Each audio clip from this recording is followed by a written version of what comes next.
I remember the day as though it were carved in my memory by the tip of a cosmic blade. It was my birthday, though few people would have guessed it from the setting I chose to celebrate. A rundown space bar, located on a distant mining station orbiting the dim star Alcor V. The place was known as the Rusted Comet, a name that suggested it was once beloved or at least frequented by adventurers, now reduced to hosting a smattering of half-interested patrons who only found their way there out of desperation or chance. The neon sign above the door flickered in and out, and the recycled air carried a metallic tang that clung to the back of my throat with each breath. Dim overhead lamps swayed in a perpetual half-broken dance, making the corners of the bar vanish in darkness, as though space itself had invaded the edges. I was there alone, initially, until Lucas, an old friend and sometimes partner in ill-advised escapades, joined me. He had promised me a grand birthday celebration, but so far, we had only managed to drift into the fringes of the galaxy, in search of some ephemeral excitement or a stroke of fortune. Neither had come. I settled for synthetic whiskey, an unremarkable beverage that tasted like warmed engine oil and left me with a gritty aftertaste. But on that birthday night, even that was better than facing my gnawing sense of failure. Lucas, tall and wiry, with a narrow face and narrow ambitions, thrust a small glass vial under my nose and told me about an experimental drink. My first reaction was to brush him off. It wouldn't be the first time he had tried to rope me into something questionable. However, the lure of novelty, combined with my mounting frustration at life's general unfairness, wore me down. The swirling azure liquid inside the vial shimmered beneath the dying lights of the bar. It resembled a tiny swirl of the cosmos, as though a galaxy had been captured and compressed within that fragile glass container. "Don't be a coward," Lucas said, half laughing, half daring me. "It's called Dream Sunder. Just one drop is supposed to send you into the most realistic illusions you can imagine, or so rumor has it." His grin was lopsided, as though he wanted me to plunge into the unknown purely so he could watch the fallout. Yet, behind the mischief, I saw curiosity dancing in his eyes, hinting that he believed something momentous might happen if I dared to imbibe. I took it, swirling the contents of the glass with my synthetic whiskey, steeling myself. The color deepened, turning the liquor into a shimmering cobalt ocean. With a wry smile, I raised the glass to my lips and downed the concoction.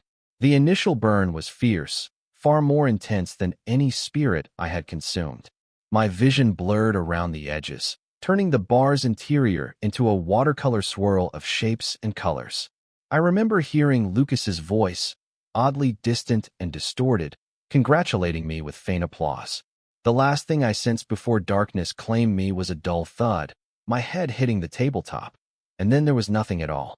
When I opened my eyes, I was on a floating city, suspended in a sky of swirling gold and copper clouds. For a moment, I believed I was still in the throes of some hallucination, or perhaps I had been thrust into the afterlife of some obscure cosmic deity.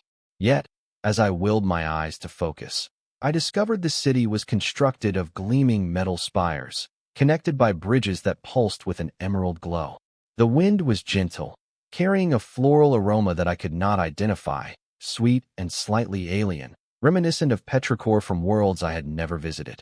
The floating city itself was a marvel of architectural impossibility, its towers twisting upward like the horns of some celestial creature, each spire crowned by pointed turrets that shimmered in the luminous sky. Beneath the transparent plating of the bridges, I caught glimpses of entire ecosystems, lush forests, flowing rivers, and flickers of brilliant light that might have been insects or minute creatures unknown to human senses. Dazed, I walked across an ornate platform and came upon two large statues, both seemingly carved from a glimmering, stardust-infused stone. One statue depicted a robed figure with an outstretched hand, as though offering a gift, while the other stood in a combative stance, 1 foot forward, arms raised in defiance. Between them was an empty pedestal, and I sensed an air of anticipation in the atmosphere around it. The sky seemed to darken slightly, as though a cosmic curtain had been drawn to signal the beginning of some ancient rite. From nowhere, a booming voice rang out, echoing across the spires. "Stranger, you stand upon the dais of judgment. Answer truthfully, or face the ire of the ancients." My heart leapt into my throat. Some part of me still believed this was a dream or a simulation triggered by the experimental liquor. But the sensation of that breeze on my skin, the very real sense of gravity, and the pang of hunger beginning in my stomach suggested otherwise. Still, with a surge of bravado that likely came from my confusion, I shouted back something irreverent about how I didn't appreciate theatrics. Before I knew it, the statues began to move, or so I thought in my shock, each turning slightly, the robed one seeming almost disappointed, the combative one tensing, as though preparing for confrontation. A flash of green light emanated from the platform, and I covered my eyes. When it subsided, I found myself no longer alone. Standing before me was a procession of exotic figures, clad in regal attire.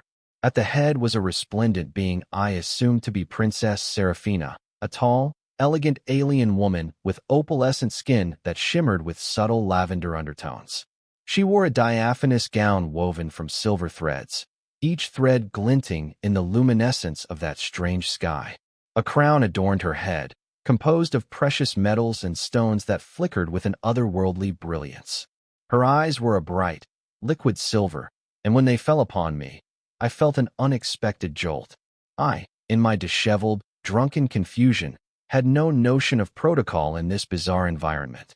Instead of bowing, or even managing a polite nod, I uttered a slurred remark about being unimpressed by fancy-dressed illusions.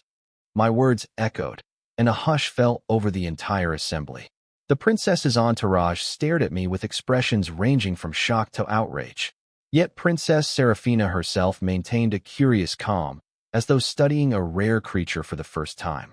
A moment later, a man stepped forward, clearly a high-ranking official or possibly Seraphina's father, given the regal robes and the manner in which the rest deferred to him.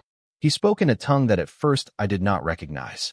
But as I listened, as though some translation device had clicked into place in my mind, the words began to form in standard. You stand before us on the day of the Festival of Accord, a sacred rite that has endured centuries, he declared, voice trembling with contained anger. By your disrespectful mockery of Princess Seraphina, you have triggered an ancient edict, one rarely invoked in living memory. This edict states that any outsider who insults the reigning princess within the boundaries of the royal dais shall be bound to her in marriage, so that peace and understanding may be forged from insult. I blinked, struggling to comprehend. Pardon me, I mumbled. I must have misunderstood. You heard me correctly, the man continued. You have offended the bloodline of the great ruler, he who stands beside the princess, or faces immediate execution. A hush spread over the crowd, which seemed to grow larger by the minute. Floating orbs of light hovered overhead, reflecting the intense scrutiny of the onlookers upon me. I recall stammering in protest, disbelief etched into every fiber of my being. This is insane, I said, stepping back. I don't even know who you people are, and I'm not about to marry a complete stranger. My voice rose in panic, but not a single soul stirred from their place. Instead, a circle of robed guards tightened around the dais, their ornate staves humming with an energy that suggested they were more than mere decoration. It was at this point that I truly realized I might not be caught in a mere hallucination. The risk felt too real, the grand stage, the imposing spires, the audible gasps from the crowd. Even the dryness in my throat and the knot forming in my stomach hammered home the seriousness of the predicament. If this was indeed reality, how could I possibly extricate myself? Princess Seraphina, thus far silent, stepped forward. Close up. Her alien features were even more striking. Her elongated limbs, shimmering hair coiled high on her head, and eyes brimming with an intelligent, if guarded, curiosity made for an imposing presence. She spoke softly, her words somehow laced with an echo that resonated through the clearing. I do not wish to marry a man who so clearly does not know our ways, she said, voice tinged with an otherworldly melody. Yet our laws are not to be trifled with, and the punishment for violating them is severe. I opened my mouth, fumbling for words. Wait, no, hold on. Let's think about this rationally, I managed, hoping to find some hidden clause that would allow me to escape. Her father, his features stoic and unreadable, stepped forward again. If you refuse the union, you forfeit your life under the ancient code, he pronounced. If you accept the union, you will fulfill your obligations to the crown, but you will also assume a mantle of great responsibility. Stunned, I tried to negotiate. Isn't there a third option? I asked, fighting the tremor in my voice. Banishment? An apology? Maybe a fine. The crowd seemed almost insulted at the suggestion that one could pay a fine to remedy an ancient, sacred law. A ripple of disapproval moved through them like a wave. With a grave expression, the monarch raised his hand, forestalling further uproar. You have until the next phase of the celestial cycle, at dawn tomorrow, to decide your course. Guards, escort him to the temple of reflection, that he may meditate upon his actions and discover the seriousness of his transgression. At once, I felt several pairs of hands grip my arms. The guards, tall and robed in shimmering azure cloth, marched me away from the dais. The crowd parted, allowing them passage while they stared at me with contempt, confusion, or pity. I could not tell. My protests died in my throat as we passed beneath an archway of carved platinum vines, and then crossed a footbridge that spanned a breathtaking vista of swirling clouds. If I had not been so terrified, I might have been overwhelmed by the sheer splendor of it. But my mind raced, searching desperately for solutions. At length, we came to a cylindrical tower whose walls seemed to ripple as though made of liquid metal. A single door slid open, revealing a stark interior lit by ethereal orbs floating in perfect orbits around the circular chamber. Inside, a simple pallet lay against one curved wall, and no window was visible, though a skylight high above allowed golden light to filter in. One by one, the guards departed, leaving me in uneasy solitude. As the final guard left, the door closed seamlessly behind him, leaving not a hint of a seam or handle. I was sealed inside. I paced that chamber for what felt like hours, trying to piece together how I had come to be in such a predicament. Could I be hallucinating? Every sense in my body told me otherwise. The dryness of the air, the lingering hum of distant machinery, the faint floral aroma that drifted through vents, all of it was too vivid for a dream. Perhaps I had been whisked away through some accidental cosmic slipstream. Or maybe the experimental drink had unlocked some hidden portal. The only certainty was that I was here, for now, and I had to figure out how to survive. Eventually, I sank onto the small pallet, exhaustion claiming me. The day had been too much. My last coherent thought before sleep overcame me was to wonder whether Lucas was still at the rusted comet, or if he had unwittingly been dragged into this madness as well. When I woke, the golden light from above had dimmed to a soft glow, suggesting some form of evening. The air was cooler. My stomach roared in protest, and as though on cue, the seamless door slid open with a whisper. In walked an attendant, another alien, though less grandly dressed than the princess's retinue. She carried a tray of food, delicate fruits in a rainbow of colors, steaming bowls of fragrant grains, and a glass of crystal-clear liquid that glowed faintly. She set them down before me without a word, then stood aside, her gaze lowered in apparent respect. I ventured a greeting, feeling ridiculous. "Hello," I said, voice cracking with thirst. She nodded politely, but said nothing, gesturing for me to eat. I took a bite of one of the colorful fruits, impossibly sweet, with a texture like a cross between a peach and an avocado, and found it not only palatable, but unexpectedly energizing. The grains were hearty, reminiscent of barley, with a savory sauce drizzled over them. The water, or whatever it was, refreshed me more thoroughly than any beverage I had known. When I finished, she bowed and departed, leaving me alone to ruminate once more. The remainder of the night passed in a blur of internal debates. One part of me thought to run, though where, I could not guess. Another part of me actually considered the unthinkable. Perhaps I should obey this law, if only to stay alive long enough to find a better solution. By the time the rosy hues of dawn glowed through the skylight, I had no definitive answer, only a series of half-baked plans and a gnawing sense of dread. The door opened again, and a pair of guards stepped in.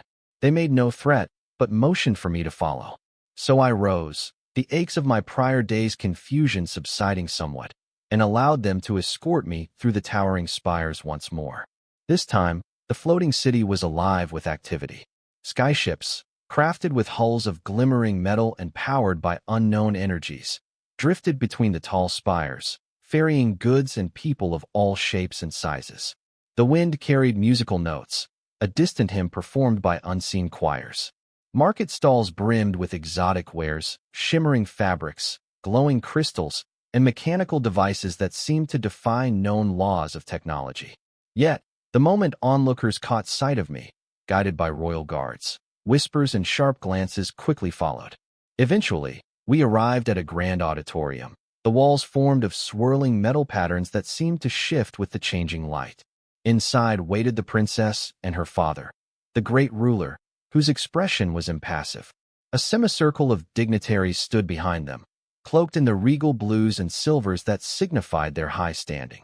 Princess Seraphina looked at me with a blend of curiosity and guardedness, as though uncertain how I might behave. Ethan Kane of Earth, the great ruler, intoned, "Have you considered your fate?"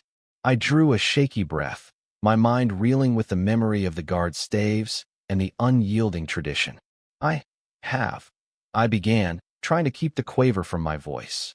"And while I don't relish the idea of forced marriage, I value my life.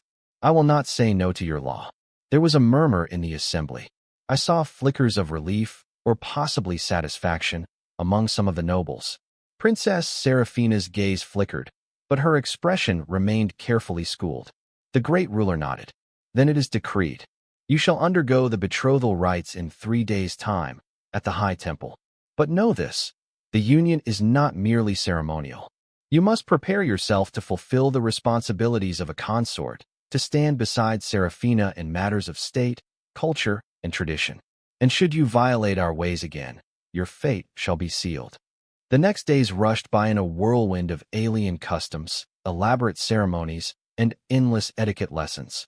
Court advisors besieged me with instructions: how to address each noble, the significance of each color in their clothing, the proper stance during each bow, and even how to walk through the city's sacred arches without disrespecting the spirits believed to dwell there. I was introduced to more courtiers than I could count, their names and titles swirling in my mind like an incoherent stream of data.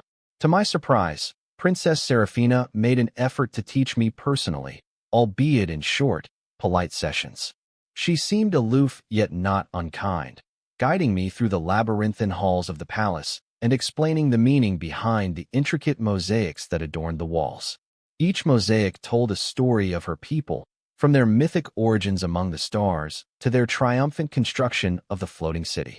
When she spoke of her heritage, her composure melted slightly, revealing a fierce pride and a heart that beat with equal measures of love for her people and a sense of responsibility that weighed heavily on her shoulders. One afternoon, I found myself in a grand library, a domed chamber brimming with shelves of glowing tablets and ancient scrolls. The air was perfumed with the subtle scent of old parchment. Seraphina was there, studying a large tome inscribed with flowing calligraphy.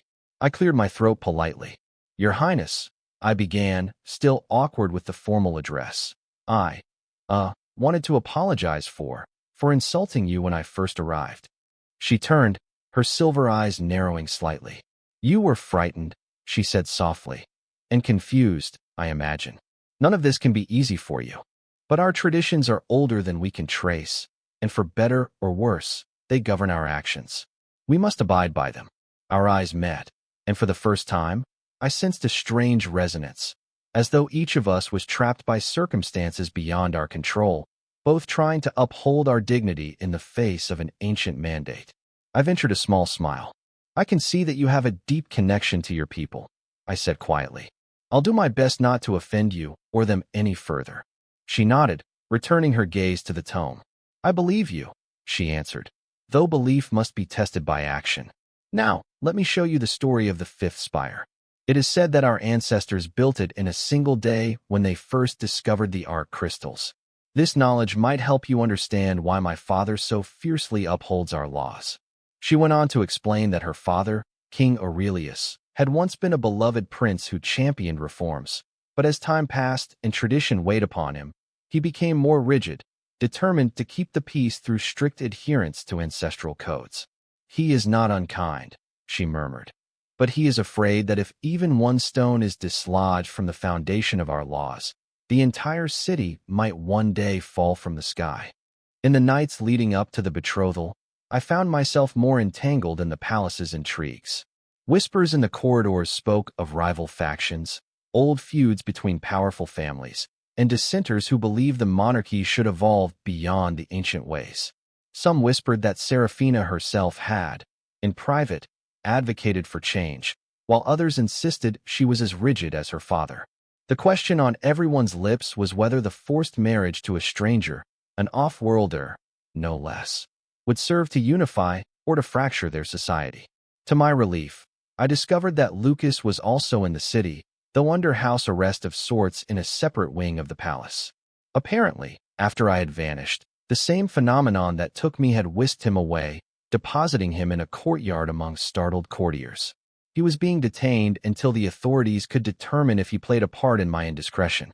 I managed to secure permission to see him once, and his disheveled appearance and frantic expression betrayed his fear. "Ethan," he hissed when the guards finally allowed me into his room. "What in the name of all the black holes in the galaxy is happening? We were in the rusted comet, celebrating your birthday.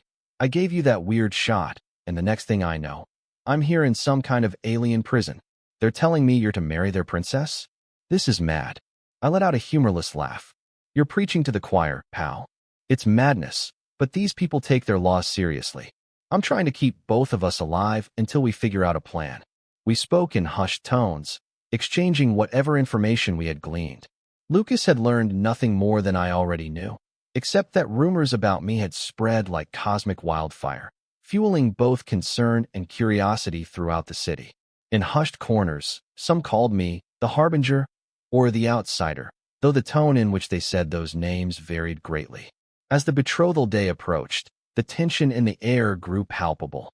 The city's inhabitants, curious to witness this unprecedented event, filled the suspended streets. They decorated the spires with floating lanterns that glowed with soft, pulsating colors, and hung streaming banners depicting the royal crest, a stylized phoenix-like bird encircled by shimmering stars.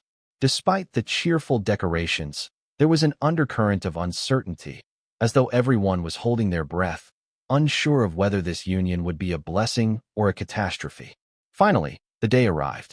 I was led to a ceremonial chamber on the eastern side of the city, where the first rays of dawn would shine directly upon the participants. The walls were formed of what looked like translucent crystal, capturing the morning light and refracting it into rainbow shards that danced across the floor. The gathered nobles and dignitaries wore their most resplendent attire, shimmering silks and robes sewn with crystals that caught the light with each subtle movement. At the front stood King Aurelius, wearing a towering crown of interwoven metals and gems, his face solemn as he gazed upon the assembly.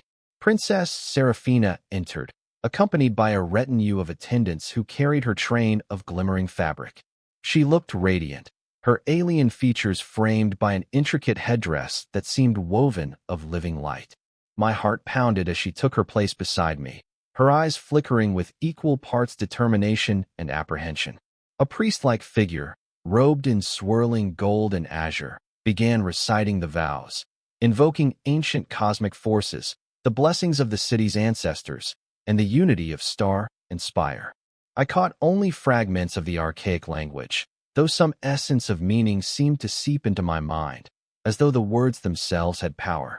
The moment arrived to speak. Seraphina went first, her voice cool but clear, pledging to guide the outsider, to teach him the ways of the city, to protect the realm from chaos, and to accept the bond that fate had set before her. Her voice echoed with a certain resignation, but also a sense of regal duty. Then, all eyes fell upon me. My throat felt dry as I recited the vow that had been taught to me that very morning.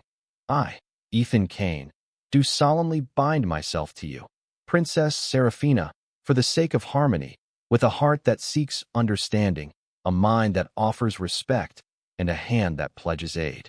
As I spoke, the crystal walls glowed brighter, and I sensed a subtle shift in the atmosphere, as though some ethereal current of energy pulsed through the city. The priest concluded the rite, and King Aurelius stepped forward, placing a slender circlet in my hands, a symbol of my new status as Seraphina's consort, or royal spouse. The crowd erupted in applause, subdued though it was by the weight of tradition and the novelty of this union. At the celebratory reception, a lavish feast was laid out in a grand ballroom with a domed ceiling that offered panoramic views of the swirling clouds around the floating city. Live music, played on strange instruments akin to harps that glowed under deft fingers, filled the space with a melodic and haunting tune. I tried to mingle, though I felt like a curious exhibit in a galactic zoo. Dignitaries introduced themselves and tested my knowledge of their customs. Some were openly hostile, others politely intrigued. The tension was thick enough to slice with a ceremonial dagger. I noticed Seraphina seated on an elevated dais, conversing with a group of high nobles. She caught my eye and beckoned me over. As I approached, she excused herself from her entourage. For a moment, we stood side by side, gazing at the swirling clouds visible through the domed glass. "It is done," she said softly, her voice lost in the music that surrounded us. "It is," I replied, feeling the weight of the circlet on my head, the constriction of the formal attire that had been tailored for me. "How do you feel, Your Highness?" She hesitated. "I feel conflicted. We have bound ourselves to uphold a custom that was forged centuries ago, one that many question in modern times. Yet, if we had not, blood would have been spilled. Perhaps this is for the best." I studied her face, seeing shadows of doubt in those luminous eyes. I realized, with a pang of sympathy, that she too was a victim of these circumstances. In the following days, we learned to navigate our new status. The city's populace reacted with a kaleidoscope of emotions. Some believed the union to be a good omen, a bridging of galaxies, while others considered it sacrilege that an off-worlder could ascend to a position of royalty by accident and insult. King Aurelius, for his part, seemed torn between relief that tradition had been maintained and concern over the fractious murmurs stirring among the nobility. What surprised me most was the slow, undeniable growth of camaraderie between Seraphina and me. We began to speak more openly, discovering shared points of curiosity about each other's worlds. She was fascinated by Earth's blue skies, our multilunar nights in certain colonies, and the concept of oceans brimming with aquatic life. I found myself enthralled by her world's mastery of anti-gravity technology, the symbiotic bond her people had with the arc crystals, and the subtle telepathic aura that seemed to link many of them. In cautious increments, the forced marriage started to feel less like a yoke and more like an unexpected partnership. Inevitably, we stumbled upon secrets. Late one evening, while searching the palace archives for references to the ancient law that bound me to Seraphina, we found records of political conspiracies woven through the centuries, attempted coups, sabotage attempts, and mysterious vanishings. It became apparent that not everyone accepted the great ruler's unyielding adherence to tradition. Some believed the monarchy's grip could be loosened, while others wanted it toppled entirely. And there, amidst the dusty scrolls and luminous data tablets, Seraphina and I uncovered evidence that one faction in particular, led by a cunning noble named Lord Zalarian, had been stirring unrest and eyeing the throne for years. The revelations were chilling. Zalarian had systematically orchestrated dissent, capitalizing on the growing discontent among certain noble houses who chafed at Aurelius's unwavering laws. The forced betrothal, in Zalarian's eyes, was an abomination, a perfect rallying cry to finally fracture the monarchy's support.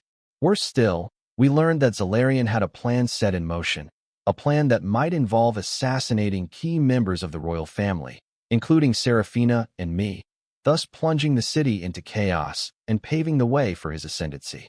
That night, as I paced the opulent hallway outside the archive room, the gravity of the situation weighed on my chest like a collapsing star. Seraphina watched me with concern. "We must bring this to my father's attention," she said, her voice steady yet laced with urgency. I ran a hand through my hair, my mind racing. "We do, but we also need proof that's undeniable. If we confront him blindly, Zalarian will deny everything, and we may find ourselves the targets of political subterfuge we can't handle." Seraphina nodded, taking a deep breath. Her regal poise faltered, revealing the stress she was under. "Then let us gather the evidence we need. But we must act quickly. If Zalarian senses we are onto him, it could accelerate his plans." Over the next few weeks, our lives turned into a covert operation. By day, we maintained the facade of royal decorum, attending galas, presiding over ceremonial rituals, and giving speeches about unity and harmony. By night, we delved into restricted archives, conspired with those few loyal advisors we trusted, and tried to piece together Zalarian's network of co-conspirators. Lucas proved invaluable, especially once we managed to free him from his house arrest by convincing the king of his usefulness. Lucas had a knack for infiltration, for gleaning hidden truths from half-spoken phrases. He posed as a wayward court official seeking patronage, thereby gaining access to the underbelly of noble gossip. Bit by bit, he unearthed coded messages, discovered clandestine finances, and connected them to Zalarian's estate. Each piece of evidence added a new link in the chain that implicated Zalarian in treasonous activity. One evening, we received a tip that Zalarian planned to meet with several of his co-conspirators at a secluded spire known as the Whispering Tower. The tower was famed for the unique acoustics of its winding interior. Secrets, once whispered in its hidden chambers, were said to linger in the air. Under the cover of darkness, Seraphina and I, joined by a handful of guards we deeply trusted, made our way there. We took great pains to remain unseen, cloaking ourselves in plain robes and concealing our faces. Entering the tower, we navigated dimly lit corridors that spiraled upward. The air was thick with an eerie hush, and occasionally, faint echoes drifted past as though phantoms repeated words long since spoken. In the uppermost chamber, we found Zalarian, accompanied by a group of high nobles. They spoke in hushed voices, but the tower's acoustics betrayed them. Standing in the shadows, we heard them discuss plots to incite riots among the laborers, sabotage critical anti-gravity machinery, and, most damning of all, engineer a lethal accident for Seraphina and the new consort. As the magnitude of their treachery became clear, we stepped forward, flanked by the guards. Seraphina lifted her hood, revealing herself with an imperious glare. "Lord Zalarian," she said, her voice echoing around the chamber, "your conspiracy stands exposed. Surrender now, and perhaps my father will show leniency." There was a moment of stunned silence, followed by chaos. Zalarian's eyes blazed with hatred as he shouted for his allies to attack. A tumult ensued, the ring of energy staves and the crackle of some kind of plasma weapon jolting the still air. Our guards held off the conspirators, but Zalarian made a desperate dash toward a side passage where an emergency skycraft awaited. I raced after him. We burst onto a narrow balcony, the swirling clouds below us illuminated by the city's gentle glow. There, Zalarian clambered into a sleek craft that hovered precariously. I lunged forward, grappling for the craft's side. He aimed a small device at me, a pulse pistol of sorts, but I grabbed his arm and wrenched it away just as he fired. The shot went wide, fracturing part of the balcony's railing with a bright flash. The recoil caused him to lose balance, and he staggered, nearly plunging into the abyss of clouds. With surprising instinct, I grabbed him by the collar, preventing him from falling. For a heartbeat, we hung suspended on the edge of oblivion, the wind roaring around us, the craft swaying in uncertain arcs. Zalarian snarled, his once dignified face contorted by desperation. "Release me," he hissed, "or we both fall." "I'll do no such thing," I managed, straining to hold him. "You will answer for your crimes." With a final burst of effort, I pulled him back onto the balcony, subduing him as the guards arrived to secure him in shackles. When we returned to the tower's central chamber, the conspirators had been captured. Their treacherous meeting had ended in utter failure, leaving them at the mercy of the throne. Seraphina stood with her hood thrown back, regal fury etched into her expression. She looked both relieved and exhausted when she saw me, her eyes lingering on the battered state of my attire. In the aftermath, King Aurelius called a grand assembly in the city's largest arena, a place that could hold thousands of onlookers suspended on multiple tiers of floating platforms. The citizens gathered in curiosity and dread, uncertain of what the monarchy intended. Standing at the center, the king pronounced the criminal's guilt, presenting the evidence we had painstakingly gathered: financial records, coded correspondence, and eyewitness testimony. Zalarian and his band of conspirators were sentenced to a life of exile, banished from the city and stripped of their titles. Once justice was delivered, King Aurelius turned to the crowd. "My people," he said, voice resonating through the amphitheater, "we stand at the threshold of great change. An ancient law has brought an outsider into our midst, forging a bond that was unthinkable mere weeks ago. Yet in that time, he has proven his commitment to our safety, his willingness to understand our ways, and his devotion to our princess.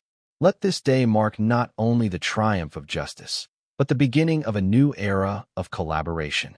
His gaze swept across the sea of faces and finally settled upon me and Seraphina. She stepped forward, laying a gentle hand upon my arm, and we stood side by side. The crowd erupted into cheers, a wave of sound that rose from uncertainty to acceptance, from lingering skepticism to hopeful applause. In the days and months that followed, the city seemed to exhale, releasing a tension that had built over generations of rigid tradition. Encouraged by Seraphina's counsel, King Aurelius began revisiting some of the old laws, seeking measured reforms that would allow for more exchange with other worlds and more freedom for the inhabitants of the floating spires. The monarchy did not dismantle its traditions, but it began to adapt them to a changing galaxy. For my part, I grew into my role as the princess's consort.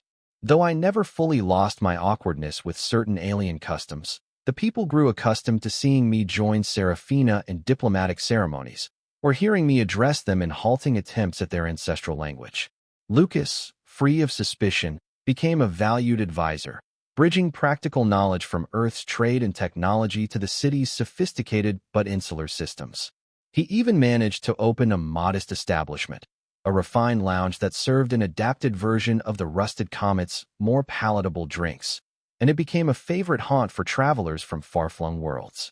And Princess Seraphina, well, our initial union had been accidental, mandated by forces neither of us controlled. But as we faced trials together, as we discovered in each other a shared bravery and curiosity, something genuine blossomed. Over time, we found laughter in each other's company, comfort in shared fears, and, dare I say, love in the margins of those quiet moments when the demands of royalty receded and the person behind the titles emerged. We were no longer just fulfilling an archaic marriage law. We were forging a bond that, to our astonishment, felt real. On the first anniversary of our unlikely wedding, we flew together in a skyship to the city's highest altitude, watching the sunrise transform the clouds into molten gold. Hand in hand, we reflected on the twists of fate that brought us together. A crumbling space bar, a swirl of experimental liquor, an impulsive, slurred insult, and an ancient law that could have spelled disaster but instead delivered a second chance, both for me and for this magnificent, floating kingdom. In the hush of that dawn, Seraphina turned to me, her silver eyes shining. "It feels like ages ago that we were strangers," she whispered, "when all I wanted was for you to vanish, so that our city's precious law might remain unchallenged." A gentle laugh escaped her. "And now, you stand beside me, not as some puppet prince, but as my partner in all things." I smiled in return, remembering the fear, the confusion, and the bizarre sequence of events that led to this moment. "I guess sometimes the universe has a funny way of giving us what we need," I said softly. "Even if it starts with a poor decision, a dangerous drink, and a very big misunderstanding." She chuckled, the sound gentle against the background of the wind. Then we leaned on the railing of the skyship and watched the light break across the horizon, bathing the city in radiant color. In that moment, there was no regret, no animosity, no chain of circumstance. Only hope for a future that, improbably, impossibly, held a happiness neither of us had ever expected. And so it was that my greatest blunder became the door to an unimaginable journey, one that began with me mocking an alien princess and ended with us forging a new path for her ancient people, standing side by side, ready to face the wonders and perils of the cosmos together. Our story, once a cosmic joke, had found its joyful ending, buoyed by trust, tempered by adversity, and blessed by the dawn of a new age for a kingdom adrift in golden clouds.